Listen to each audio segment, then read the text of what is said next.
Hello everybody, how are you? I hope you all are doing very well. I am Mansi Sharma and you are most welcome to the Taiyari Chak. यह है तैयारी का power dose. In previous two videos, we had completed more than half of the history of English literature. So, if you want to watch that videos, go and check out the playlist. I want to complete the rest of the part of history of English literature in today's video. So, without further ado, let's start.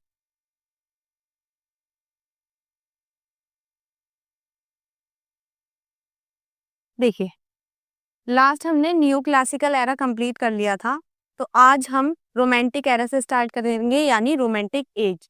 Romantic as कब से start हुई थी, क्या क्या इसमें हुआ था, ये सब जानने की कोशिश करेंगे। तो चलिए देखते हैं। रोमांटिक एज यानी एज ऑफ वर्ड्सवर्थ भी इसको कहा जाता है।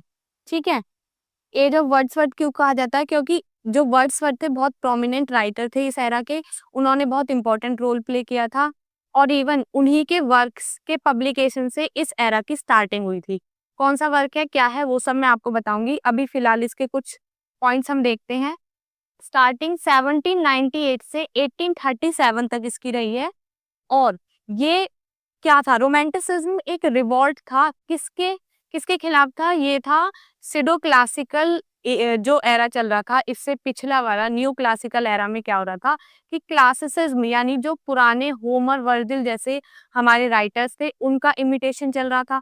तो इसका जो रोमांटिसिज्म में आते आते न्यू क्लासिसिज्म का डिक्लाइन होने लगा था, राइट। तो इसमें क्या हुआ था, इस एरा में मिडाइवल पीरियड के, यानी जैसे हिस्ट्री होती है ना, क्लासिकल हिस्ट्री या एंशिएंट हिस्ट्री, मिडाइवल हिस्ट्री, तो जो मिडाइवल एरा यानी कि हम बात करेंगे चौसर के टाइम की, तो यहाँ पर चौसर को फॉलो किया जा रहा था, राइट।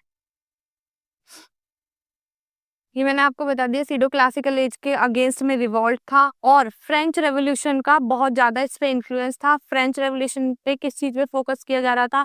लिबर्टी, फ्रेटर्निटी और इक्वलिटी पे बहुत ज्यादा फोकस किया जा रहा था। इसी वजह से जो रोमांटिक राइटर्स थे वो फ्रेंच रेवोल्यूशन से बहुत ज्यादा इन्फ्लुएंस हो रहे थे। आगे देखिए, rejection of the ideals of new classical as. New classical as के जो आइडियल्स थे उनको रिजेक्ट किया जा रहा था। और रोमांटिक एरा में किस चीज पर ज्यादा एम्फेसाइज किया जा रहा था? नेचर पे, लव पे, सिंप्लिसिटी पे, ठीक है, रूरल एरिया पे, इन सब चीजों पे ज्यादा एम्फेसाइज किया गया था। क्लियर है यहाँ तक? देखिए, emotional and individual as well as glorification of the past, यानी जो मिडाइवल पीरियड की बात की गई है उसका imitation, nature preferring the medieval rather than the classical. ठीक है, आगे देखिए, this era was the appreciation of the beauty of nature. Nature की ब्यूटी को बहुत अप्रिशिएट किया जा रहा था इस टाइम पर। लव फॉर नेचर, नेचर के प्रति अपना प्रेम जाहिर किया गया था वर्क्स में। जो राइटर्स अपने अपने वर्क लिख रहे थे उसके अंदर नेचर को ग्लोरीफाई किया गया, नेचर के प्रति अपना प्यार और समर्पण दिखाया गया था। ठीक है, humanity and had love for the simplicity of life. Life की सिंप्लिसिटी को उनके वर्क में देखा जा रहा था। अब हम बात करते हैं कि कब से ये स्टार्ट हुआ था, यानी 1798 में ऐसा क्या हुआ था जो इस पीरियड की स्टार्टिंग मानी गई। इस टाइम पर वर्ड्सवर्थ और कॉलरेज का एक कंबाइन वर्क आया था जो था the lyrical ballad. Lyrical ballad के पब्लिकेशन के साथ ही, जो कि 1798 में आया था, उसके साथ ही रोमांटिक एरा की स्टार्टिंग हुई थी, तभी से इसकी स्टार्टिंग मानी गई है, राइट। चलिए आगे देखते हैं। ये रहा द लिरिकल बैलेड, जो कि 1798 में पब्लिश हुआ था।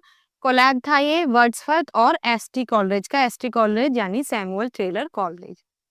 अब इसमें क्या था, जो लिरिकल बैलेड था, यहाँ से बहुत सारे क्वेश्चंस बनते हैं। हम जब इसको वर्ड्सवर्थ को डिटेल में पढ़ेंगे तब भी मैं इनको आपको अच्छे से बताऊंगी। अब भी कुछ पॉइंट्स हैं जो आप नोट कर सकते हैं। इस लिरिकल बैलेड के टोटल 4 एडिशंस आए थे। सबसे फर्स्ट एडिशन 1798 में आया। सेकंड एडिशन कब आया, जो कि बहुत रिपीटेड क्वेश्चन है, बार बार आता है कि लिरिकल बैलेड का सेकंड एडिशन कब आया था और उसमें क्या ऐड किया गया था, राइट। देखिए मैं आपको बताती हूँ।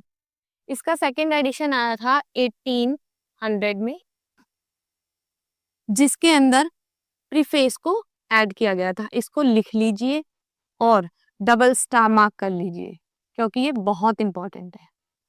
फिर इसका थर्ड एडिशन आता है इसी के 2 साल बाद 1802 में, जिसमें ऐड किया गया था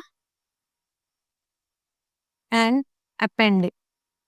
ठीक है, और थर्ड एडिशन जो था वो आया था 1805 में। इसमें मेजरली ऐसा कुछ ऐड नहीं किया गया था, लेकिन आपको चारों एडिशन की डेट याद होनी चाहिए और क्या क्या ऐड किया गया है वो याद होना चाहिए।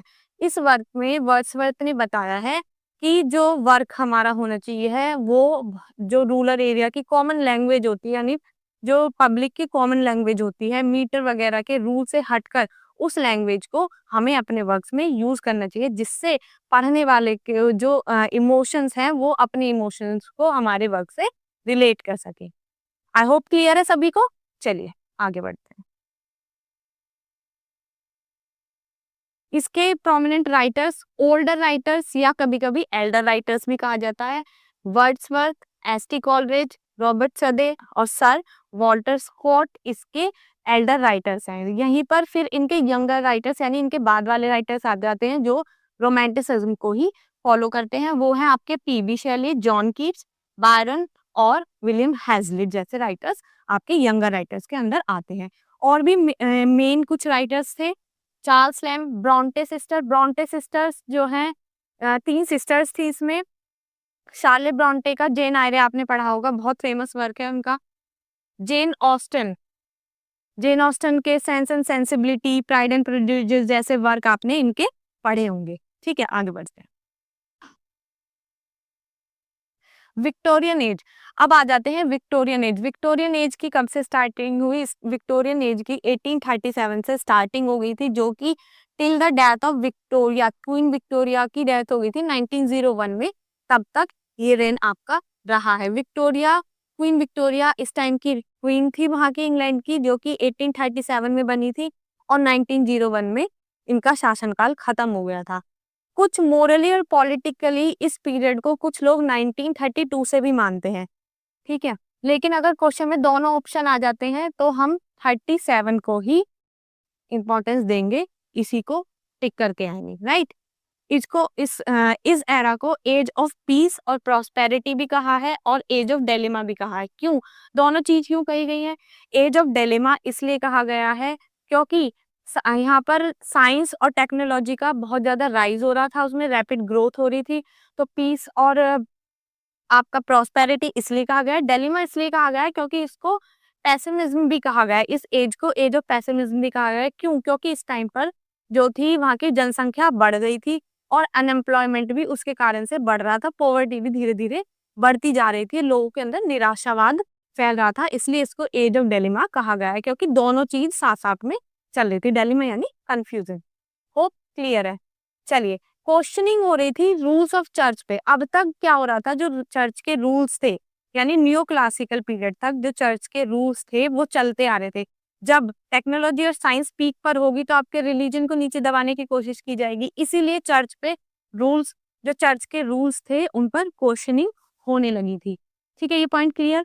विक्टोरियन पोइट्री में रियलिस्टिक होती थी, जो विक्टोरियन पोइट्री थी वो नेचर में रियलिस्टिक होती थी रेदर देन आइडियलाइज्ड। ठीक है, इसके मेजर पोइट्स कौन कौन थे? Alfred Lord Tennyson, Robert browning. Robert browning का आपने नाम सुना होगा, इनसे क्वेश्चन बनता है who was the father of dramatic monologue. इन्होंने बहुत सारे ड्रामेटिक मोनोलॉग्स लिखे हैं, तो रॉबर्ट ब्राउनिंग का नाम ड्रामेटिक मोनोलॉग्स में आता है।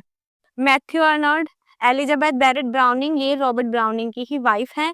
John Ruskin, Emily Bronte, Bronte sisters की सेकंड नंबर की सिस्टर हैं ये, चार्लेट ब्रॉन्टे की सिस्टर। थॉमस हार्डी, ये सारे मेजर राइटर्स आपके विक्टोरियन एरा में आ जाते हैं। क्लियर है सभी को?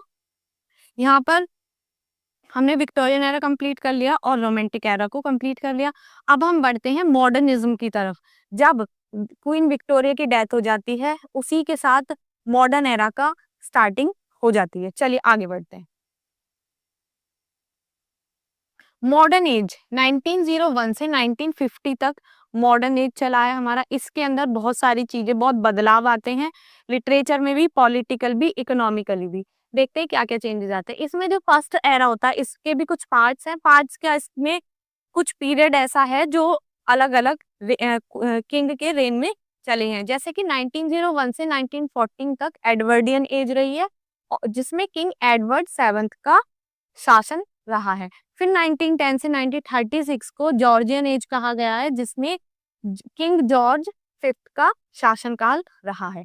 इसके अंदर बहुत सारे वर्ल्ड वॉर हुए थे, बहुत सारे क्या, दोनों वर्ल्ड वॉर इसी एरा के अंदर हुए थे। आपका फर्स्ट वर्ल्ड वॉर जो कि 1914 से 1918 तक रहा है, वो इसी पीरियड के अंदर रहा है, इसीलिए इसको एज ऑफ वॉर और इंडस्ट्रियलाइजेशन भी कहा गया है।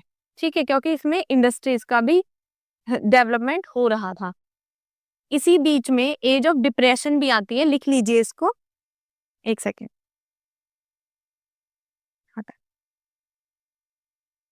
इसको लिख लीजिए,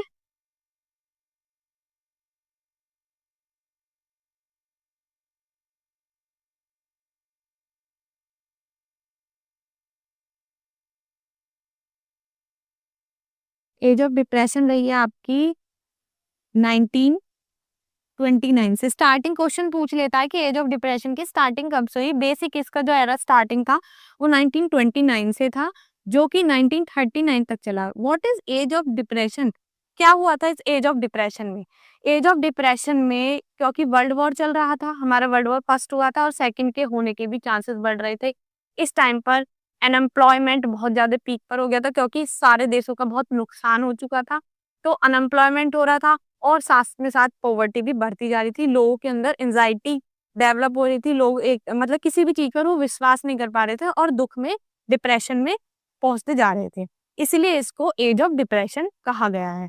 ठीक है, इसके बाद वर्ल्ड वॉर सेकंड स्टार्ट हो जाता है, जो कि आपका 1939 से 1945 तक रहा है। ये इंपॉर्टेंट पॉइंट्स हैं, इनको आप लिख लीजिए।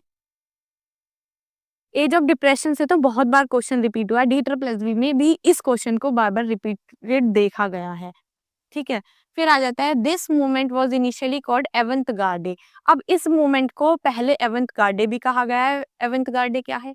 एवंत-गार्डे एक टाइप का इनोवेटिव स्टाइल है ऑफ राइटिंग। यहाँ पर लिटरेचर में इसको इनोवेटिव स्टाइल ऑफ राइटिंग के नाम से जाना गया है, क्योंकि यहाँ पर जो पुराने रूल्स चल रहे थे पोएम्स और वर्क्स को लिखने के लिए कि स्पेसिफिक मीटर या स्पेसिफिक स्टाइल में लिखा जाएगा, उनको यहाँ पर अब बंद कर दिया गया था। एक्सपेरिमेंट्स करने लगे थे राइटर्स, न्यू स्टाइल में लिखने गए थे। बेसिकली यहाँ पर फ्री वर्स में लिखना स्टार्ट हो गया था, किसी मीटर को फॉलो नहीं किया जा रहा था। ठीक है, इसीलिए इसको अवेंटगार्डे कहा गया है। Individualism, experiments with new writing styles. Clear है? और इसके क्या क्या थीम्स हुआ करते थे? बेसिकली इनका वर्क ऑफ स्टाइल क्या था? Stream of consciousness. Stream of consciousness यानी कि जो राइटर है वो लिख रहा है, उस टाइम पे जो उसके थॉट्स और फीलिंग्स आ रहे हैं वही उसके वर्क में देखने को मिल रहे हैं, वो फ्लो के साथ अपने वर्क में उन चीजों को शो कर रहे हैं। ऐसे स्ट्रीम ऑफ कॉन्शियसनेस जिनके वर्क में दिख रहा था, बेसिकली वो मेजर राइटर कौन कौन से थे? Virginia Woolf, James Joyce, T S. Eliot जैसे राइटर इस स्ट्रीम ऑफ कॉन्शियसनेस को अपने वर्क में यूज कर रहे थे, और साथ में साथ सिंबलिज्म और एब्सर्डिटी जैसे वर्क भी दिख रहे थे। एब्सर्डिटी क्या है? इसका बेसिकली जो हिंदी शब्द में मीनिंग होता है वो बेतुका होता है। एब्सर्डिटी क्योंकि अनएम्प्लॉयमेंट इतना बढ़ गया था और किसी भी चीज पे किसी को कोई विश्वास नहीं था, उल्टी सीधी चीजें हो रही थी, इसलिए वर्क में एब्सर्डिटी दिखाई देने लगी। जैसे कि आपने सैमुअल बकेट का वर्क पढ़ा होगा, द वेटिंग ऑफ गॉडोट।